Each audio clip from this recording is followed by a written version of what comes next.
Praise the Lord. கர்த்தருடைய நாமத்துக்கு மகிமை உண்டாவதாக. சங்கீதம் 91:4 வசனம் சொல்லுது, அவர் தமது சிறகுகளாலே உன்னை மூடுவார், அவர் செட்டையின் கீழே அடைக்கலம் போடுவான்னு சொல்லி அவர் வசனம் சொல்லுதுங்க. கழுகு எடுத்தோம்னா அது தன்னுடைய கூட்ட உயரமான மலை உச்சிலையும் கண்மழை இடுகளையும் கட்டுமா. அது மலை பகுதின்றதுனால அதிகமான குளிர் அந்த இடத்துல இருக்கும். சாயங்கால டைம்ல இந்த குஞ்சுகளுக்கு குளிர தொடங்கும் போது இந்த தாய் கழுகு என்ன பண்ணுமா, தன்னோட சிறகுகளை கொஞ்சம் எடுத்து அதுங்களை தடை கொடுத்துட்டே இருக்குமா பக்கத்துல இருந்து. இன்னும் கொஞ்சம் குளிர் அதிகமாகும் போது இன்னும் கொஞ்சம் சிறகுகளை சேர்த்து அதுங்களை தடவி அதை மூடிட்டே இருக்கும். அப்போ இரவு நேரத்துல குளிர் அதிகமா இருக்கும்போது அது தன்னுடைய செட்டைகளை முழுவதுமாக அதுங்களை மூடி மறைச்சி பாதுகாத்து கொள்ளுமா. இந்த குஞ்சுகளும் தன்னுடைய தாயோட அரவணைப்புல ரொம்ப கம்ஃபர்ட்டா பாதுகாப்பா இருக்குமா.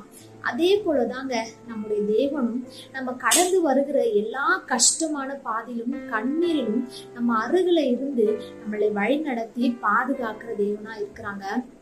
அவருக்கு தெரியுங்க நம்முடைய வாழ்க்கையில எந்த நேரத்துல என்ன காரியங்களை செய்யணும், எப்படி செய்யணும்னு சொல்லி எல்லாமே அவர் அறிஞ்சிருக்கிறாங்க. அதன்படி அவர் எல்லாத்தையும் செய்வாங்க.